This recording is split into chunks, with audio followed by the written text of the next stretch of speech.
বেশ কয়েকদিন ধরেই মনে মনে শখ জাগছিল লুচি ভাজি খাওয়ার। তো কোথায় যাওয়া যায়? তো আব্দুলপুরে যাওয়া যাক। তো আমরা বন্ধুরা মিলে সবাই ডিসিশন নিয়ে চলে গিয়েছিলাম আজকে আব্দুলপুরের লুচি খেতে। সেইটাই আজকে দেখা। আসসালামু আলাইকুম এভরিওয়ান, আশা করি আপনারা ভালো আছেন। আমিও ভালো আছি। আজকে চলে আসলাম আমরা আব্দুলপুরের বিখ্যাত লুচি খেতে। চলুন আপনাদেরকে লুচি খেয়ে দেখাই, এবং এখানকার লুচি হলো গোটা বাংলাদেশের মধ্যে ফেভারিট। চলুন যাওয়া যাক। আব্দুলপুরের সেই লুচি ভাজিগুলো দেখে তো আমার লোভ সামলাচ্ছিল না। তারপরে আমি ২ টা লুচি অর্ডার দিয়ে দিই এবং মামা আমাকে ২ টা লুচি দেয়।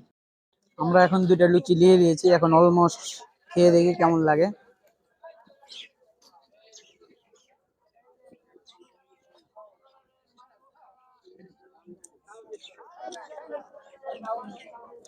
এখানকার লুচি ভালোই আছে খেতে, এই জন্যই এত নাম এবং সুনাম। আপনারাও এখানে আসবেন এবং লুচি খাবেন। ভাইয়ার দোকানের নামটা বলে দিই। চলুন এবার ভাইয়ার কাছে যাওয়া যাক। আসসালামু আলাইকুম ভাইয়া। ওয়ালাইকুম আসসালাম। ভাই, আপনার তো আমি লুচি খাইলাম, লুচি অনেক সুন্দর লাগলো। আপনার মানে এই লুচি বানানোর মানে এত সুন্দর লুচি বানানোর কারণটা কি?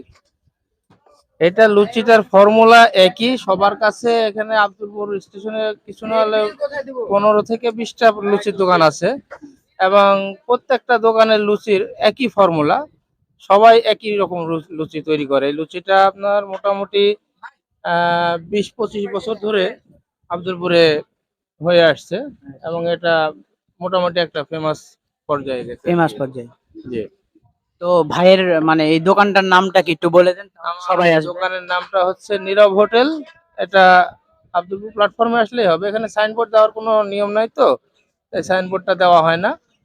হ্যাঁ, নাম বললেই সবাই দেখাই দিবে এটা জহুরুলের হোটেল। তাহলে আপনারা জহুরুল ভাইয়ের হোটেলে এসে এই বিখ্যাত লুচি খেতে পারবেন। দেখা হচ্ছে নেক্সট ব্লগে। সবাই ভালো থাকবেন, সুস্থ থাকবেন। আসসালামু আলাইকুম।